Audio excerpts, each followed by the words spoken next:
you the 70th anniversary of the People's Republic of China. We have seen how China has struggled, then learned from its mistakes, and then how today China is the fastest growing economy in the world. So we have watched China. There was a time when Pakistan was considered one of the fastest growing countries in Asia in the 60s. And we heard that China learned a bit from Pakistan. And now is the time for Pakistan to learn from China. Personally, the thing that inspires me most about China, what inspires me most about China is the way they have lifted 700 million people out of poverty in 30 years. This has never happened in human history. And for someone who cares about humanity, I think this is an example which the entire world can follow and learn from China. So, for me, this is the most important thing Pakistan can learn, the way China has lifted people out of poverty. And what I have understood so far, China allowed their businesses to make money. China concentrated on their special economic zones, the export zones. They brought in investment from outside. They created wealth. And from that wealth creation, they spent it on the less privileged, poor section of the society. And that's how they've achieved the miracle, and that's what we intend to do in Pakistan. The other thing I've learned from China is the way China has tackled corruption. President Xi Jinping's, one of his biggest crusade has been against corruption. And from what I hear, correct me if I'm wrong, that some 400 people, ministerial level people in the last 5 years have been convicted on corruption and put behind jail. And then, you know, I read in the papers, now I don't know whether it is true, that there was a Chinese mayor who, tons of gold was found in his room. And within 5 days he was convicted. So, why is this very important for not just Pakistan, but most of the developing world to learn from? Because the most important thing is, if you have corruption, it stops investment. Corruption is one of the biggest impediments in investment coming into your country. The reason, one of the main reasons why we have not been able to develop this great potential of Pakistan has been the fact that red tapeism, and red tapeism is also because of corruption. When you slow down, by slowing down procedures through red tape, it is a way of getting speed money, corruption money. And corruption, when firms have an opportunity of, they can invest anywhere in the world, they will always invest in economies that are cleaner, economies where there are less impediments in the way of investment. So I wish I could follow President Xi's example and put 500 corrupt people in Pakistan in jail. But unfortunately, we have a very cumbersome process, and so we hope in time we will improve it.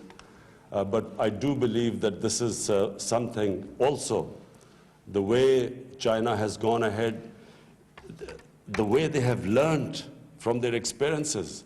I went to the Chinese Communist Party, and they explained to me the process of meritocracy, how everything is analyzed, how there's a constant think tank thinking of how to improve themselves. So this is remarkable about the way China has gone ahead, and looks like it will leave all the countries behind within the next decade. Now, Pakistan. Since my government has come into power, we have taken a conscious decision that we will make it easier and easier for investors to come into Pakistan, and we will want them to make profits in Pakistan. We will encourage profitability. We had a mindset where businesses, when they started making profit, there was some sort of an envy in our system, in our bureaucracy, amongst our politicians, and they would somehow want to pull them down.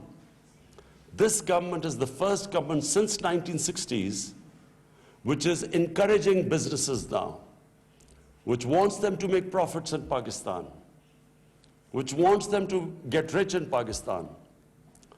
And the Prime Minister's office is driving this, the opportunities for people to invest in our country. The ease of doing business is driven from the Prime Minister's office. Now we have just formed a CPEC authority because we were having problems in CPEC projects because they were under a lot of different ministries. Now we have decided that there will be one authority which will resolve all the problems of CPEC. And that authority will be in the Prime Minister's office so that it can, my office can make it easier for people investing in Pakistan, people from China investing in Pakistan. I'm pleased to say that we have done a few things, which I will tell you. We have,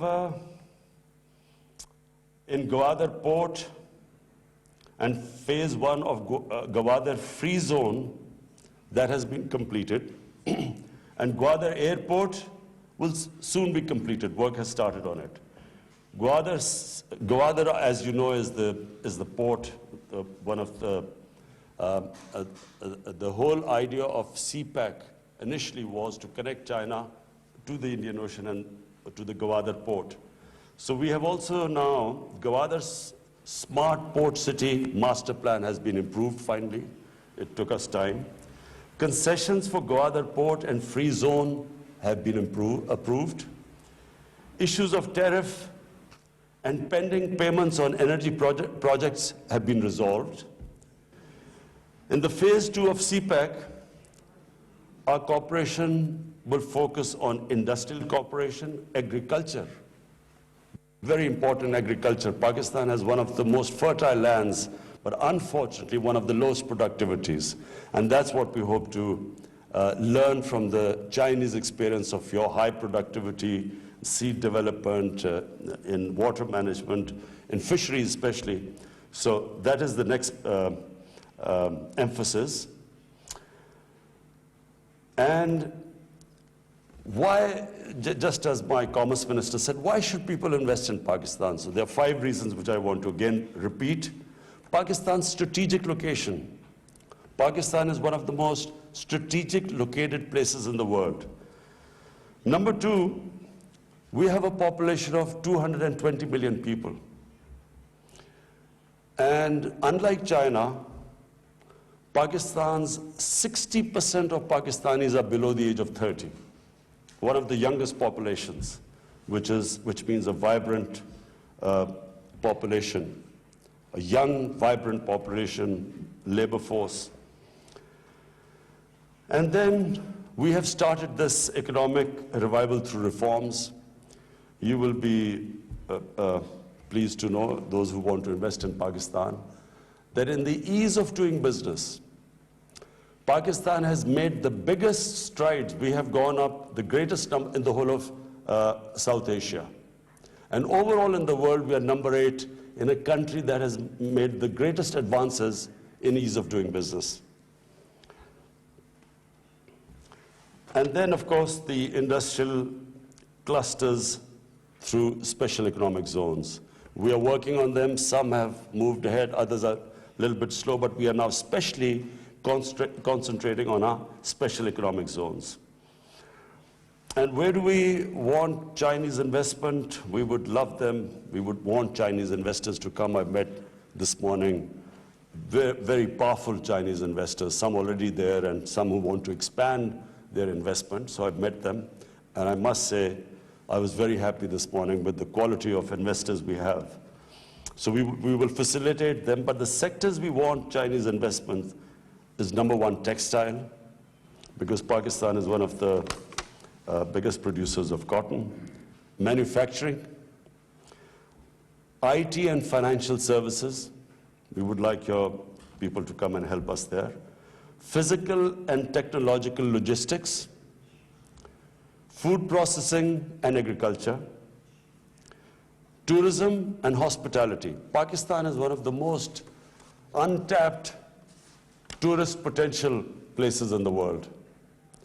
We have, out of the 12 or 13 highest peaks, over 24,000 in the world, 6 are in Pakistan.